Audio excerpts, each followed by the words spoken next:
But in order to create, this one divides itself in two, male and female.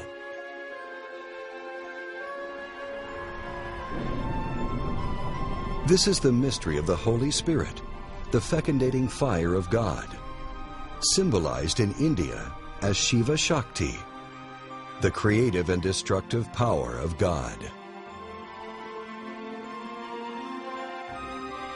One of the most sacred symbols of Shiva, the Holy Spirit, is the lingam yoni, the intersection of the phallus and uterus. The same symbol is found on the other side of the world, in the alchemical tradition.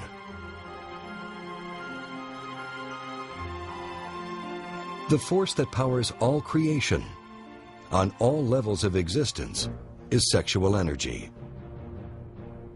Sexual energy is symbolized by fire, by water,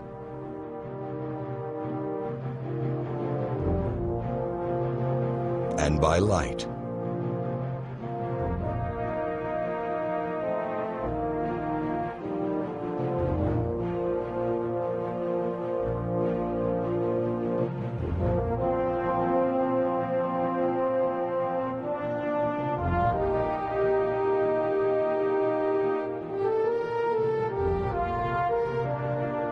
In the tradition of alchemy, the sexual energy is symbolized by Mercury. When we strike upon the foundation stone, the rock, we find the waters of life.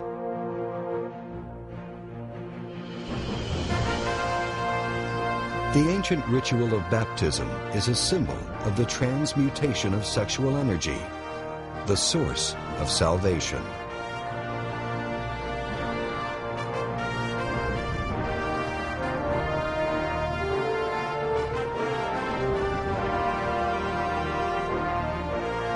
All of life is born of the sexual waters.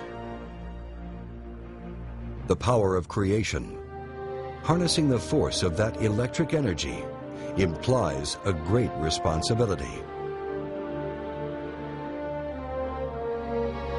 At the time of Adam and Eve, sex was only practiced in the temples under the guidance of the Elohim. Gabriel and his legions of angels were guiding humanity in this holy ritual, as indicated by his recurrence in the Bible announcing the arrival of children. Gabriel is the regent of the moon and directly influences all forms of conception. At certain times of the year, the husband and wife would travel long distances in order to be instructed in the sexual mysteries. This is the long-forgotten root of the modern practice of the honeymoon.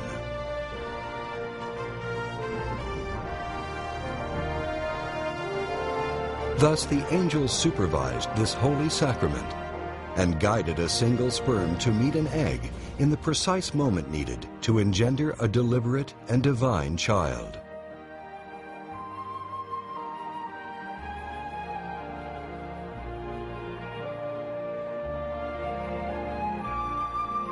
The wasteful expulsion of energy and semen through the orgasm was not and is not required to create a child. This is, in fact, the hidden meaning of the term immaculate conception. Immaculate means perfectly clean. When a man has an emission of semen, he shall bathe his whole body in water and remain unclean until evening.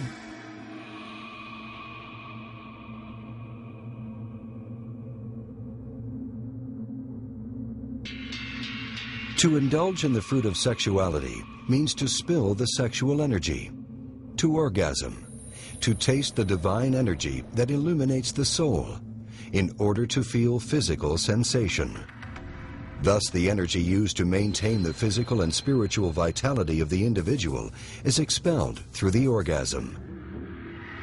Adam and Eve, as a symbol of men and women of the ancient past, ate of the forbidden fruit of the tree of knowledge, or the secret knowledge of sexuality.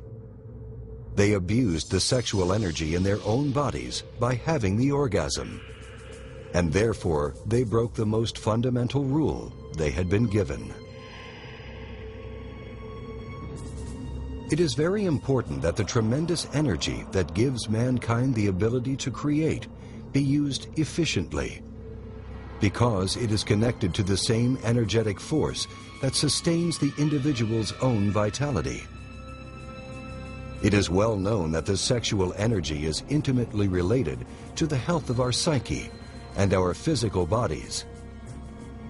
Not only is it necessary for sustaining physical vitality, and thus the 5 physical senses, but also the vitality of the 7 superior senses that unites mankind to the divine.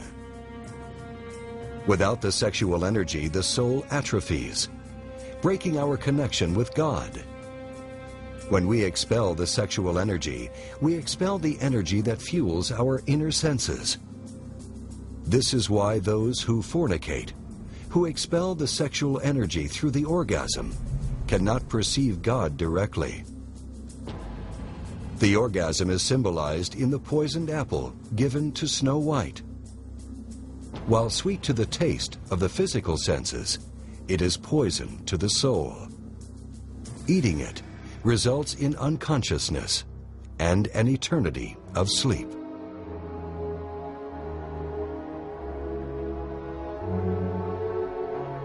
The universal story of maidens and virtuous heroes falling asleep is an allegory illustrating the sleep of the consciousness, the state in which the human being loses the direct personal knowledge of God and the higher realms of nature.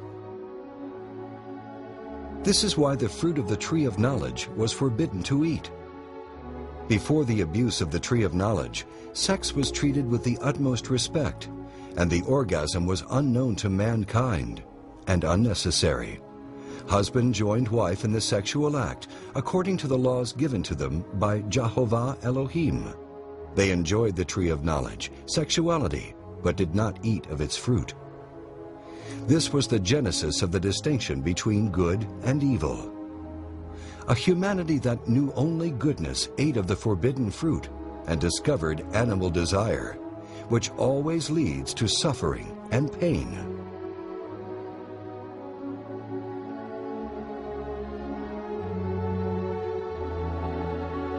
This is the Pandora's box or vase of Greek mythology, which when opened, releases the agents of evil into the world. Fear, pride, shame. And the eyes of them both were opened, and they knew that they were naked.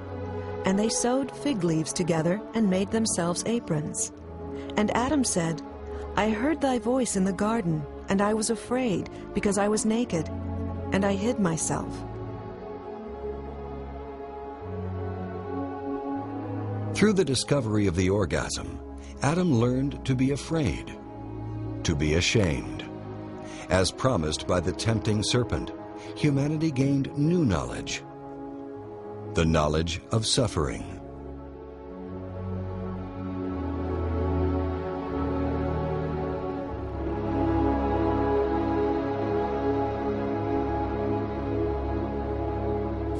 In tasting the forbidden fruit, Adam learned desire. From this moment, right and wrong is filtered subjectively through the need to feel pleasure and avoid suffering. And Jehovah Elohim said, Behold, the man has become as one of us, to know good and evil. Humanity had already known good, innocence, purity, and simplicity. Now humanity also knew evil, shame, fear, pain, emptiness. Now humanity